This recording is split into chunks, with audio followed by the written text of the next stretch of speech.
228连假将至，为富不仁 Vice 证人 Innocent Witness 法律女王 On the Basis of Sex 等3部新片将以人权、司法以及两性平等抢攻228连假档期。美国电影《为富不仁》入围第91届奥斯卡最佳影片、最佳导演、男主角等8项大奖，讲述美国史上最有权势的副总统迪克·钱尼 （Richard Bruce Dick Cheney） 如何从白宫幕僚逐渐爬上权力的顶峰，成为美国总统小布希的副手，以及其政策如何重塑美国并影响至今世界。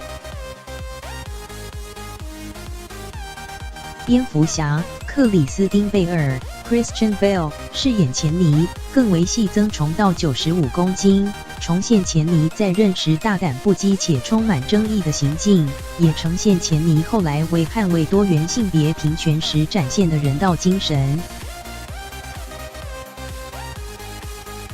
韩国电影《证人》描述知名律师事务所的律师杨纯稿被指派为一桩命案嫌疑犯义务辩护，本案唯一的证人是一名自闭症少女林志友。在调查过程中，杨纯稿对于司法的信念也受到挑战。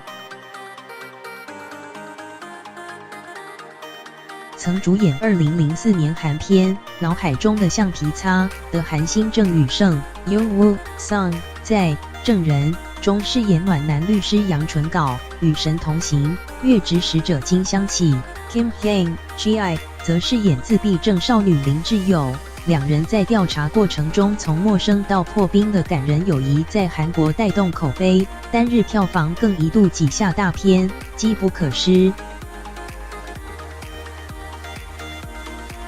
而《法律女王》则改编现任美国大法官金斯伯格 （Ruth Bader Ginsburg） 生平，叙述她从年轻时在男性为主的律师界撑出一片天，并在职业生涯致力争取两性平权，终成为美国史上最有影响力的法官。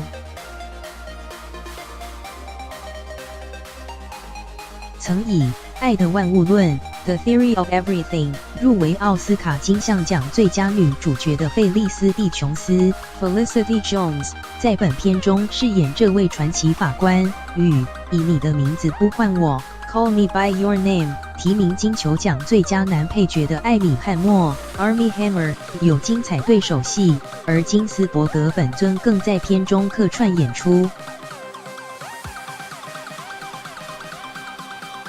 为富不仁、证人与法律女王都将在2月27日上映。中央社。